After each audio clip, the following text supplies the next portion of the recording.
Corona virus के मामले में विश्व स्वास्थ्य संगठन ने स्वतंत्र मूल्यांकन शुरू करने के अपने सदस्य देशों के प्रस्ताव के सामने घुटने टेक दिए हैं। कोरोना महामारी को लेकर अमेरिका और चीन के बीच पहले से काफी तनाव है, क्योंकि अमेरिका का आरोप है कि चीन ने जानबूझकर इस बीमारी के तथ्य छिपाए।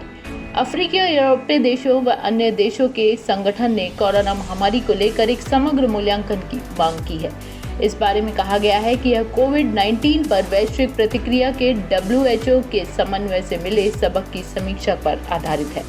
उधर अमेरिकी राष्ट्रपति डोनाल्ड ट्रंप अपने दावे पर कायम है। उनका कहना है कि उनके पास इस बात के पर्याप्त सबूत है कि नया वायरस कोरोना चीन की एक प्रयोगशाला में पैदा हुआ, जबकि वैज्ञानिक समुदाय इस बात पर जोर दे रहे हैं कि मुमकिन है कि वायरस किसी जानवर के जरिए इंसानों में पहुंचा। संयुक्त राष्ट्र महासचिव एंटोनियो गुतेरेस ने उल्लेख किया है कि कई देशों ने WHO की सिफारिशों की अनदेखी की। उन्होंने एक वीडियो संदेश में कहा कि अलग अलग देशों ने अलग अलग कई बार विरोधाभासी रणनीतियां अपनाई और हम सब एक भारी कीमत चुका रहे हैं। विश्व स्वास्थ्य संगठन के महानिदेशक टेड्रोस एडनॉम गेब्रेयेसस ने कहा कि कोरोना वायरस महामारी को लेकर सामने आई संयुक्त राष्ट्र स्वास्थ्य एजेंसी की प्रतिक्रिया के मद्देनजर वह एक स्वतंत्र आकलन शुरू करेंगे।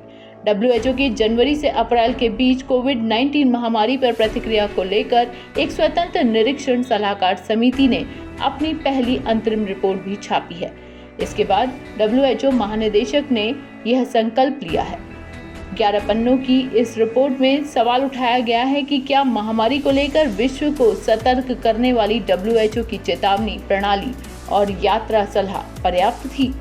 सलाहकार निकाय की समीक्षा और सिफारिश से अमेरिकी प्रशासन संतुष्ट नजर नहीं आया, जिसने WHO पर कोरोना वायरस महामारी से निपटने में चीन का पक्ष लेने का आरोप लगाया था। अमेरिकी राष्ट्रपति डोनाल्ड ट्रंप ने चीन से आने वाले लोगों पर यात्रा प्रतिबंध लगाए जाने पर WHO की ओर से आलोचना किए जाने का आरोप लगाया था। इधर चीन में दिसंबर में इस घातक वायरस का प्रसार शुरू हुआ था, जो बाद में पूरी दुनिया में फैल गया। बाद में ट्रंप ने WHO को दी जाने वाली अमेरिकी सहायता पर अस्थायी रोक लगाने के आदेश दिए थे। इस बीच चीन के राष्ट्रपति शी जिनपिंग ने कहा है कि उनका देश कोरोना वायरस महामारी से निपटने के लिए अगले 2 वर्षों में विश्व स्वास्थ्य संगठन को $2 अरब की मदद उपलब्ध कराएगा। शी जिनपिंग ने विश्व स्वास्थ्य संगठन की सभा को संबोधित किया और कहा कि चीन ने WHO व अन्य देशों की महामारी से जुड़े सभी आंकड़े समय पर उपलब्ध कराए थे। उन्होंने कहा कि हमने बिना कुछ छिपाए विश्व के साथ महामारी पर नियंत्रण और अनुभव साझा किए हैं।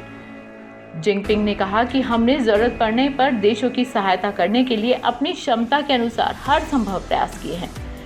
जिनपिंग ने कहा कि $2 अरब से कोविड-19 से निपटने के प्रयासों में विशेषकर विकासशील देशों को मदद मिलेगी। फ्रांस, दक्षिण कोरिया के राष्ट्रपतियों तथा जर्मन चांसलर ने WHO का समर्थन किया है।